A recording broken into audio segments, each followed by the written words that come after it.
Idan Barir with me in studio. Apropos that Yazidi community, where are they then in Iraq? Well, they're pretty much in the same place where they were 2 years ago. They're not massacred anymore. Where the massacre in the Yemen it happened, basically, right? In Sinjar, but they're not in Sinjar anymore. I mean, exactly. there's only a small minority of Yazidis, around 10,000 people in Sinjar, on the mountain. Most of them, as Owen just said, are in refugee camps in the KRG, the Kurdistan Regional Government territories in northern Iraq. Many of them are trying to flee Iraq, going to Germany, going to Europe, European countries. But they're struggling with this giant wave of immigrants and refugees going to Europe. Yeah. So they're not alone in this. So many of them are stuck in refugee camps also in Europe, in Greece, in Germany, in other places, trying to find their way to a safe haven. Many of them, those left in Iraq, face harsh conditions in the refugee camps, and they face a political repression from the Kurdish government, right, oftentimes. So that makes the situation even more complicated.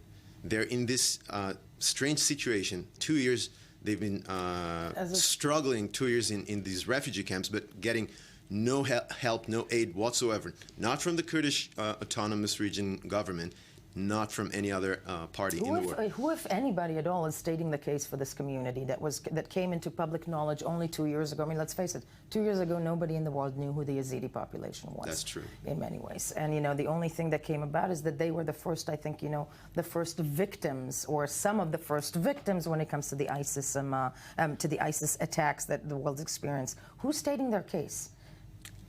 Well, that's another complicated issue. Well, the KRG government, do advocate for the Yazidis, but they do it for their interests, for their purposes. Political capital. Political capital, of course, getting closer to the West, getting aid for Yazidis, or at least supposedly for the Yazidis, but then nothing gets to the Yazidis in the end of the day.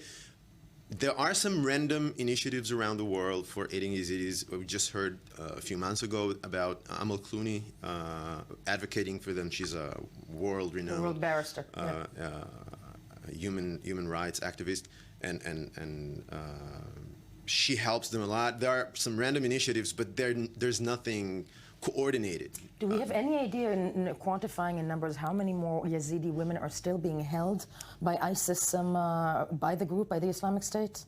We don't have official numbers, do we know, but we do know, according to some countings made among Yazidis, right, by some Yazidi organization, we are talking about something roughly around 3,500 women and an additional 1,000 children. 3,500, and training camps. As we said, and as we heard from Owen Holdaway, and as you mentioned, these are women that are women who are being held mostly as sexual slaves, sexual or domestic slaves. It's been 2 years now. It's been 2 years. Horrifying, and the world is not allowed to forget. I'm very glad that you joined us this morning, Idan. And as we said, 2 years to that awful massacre of a community that the world sadly is not talking about enough.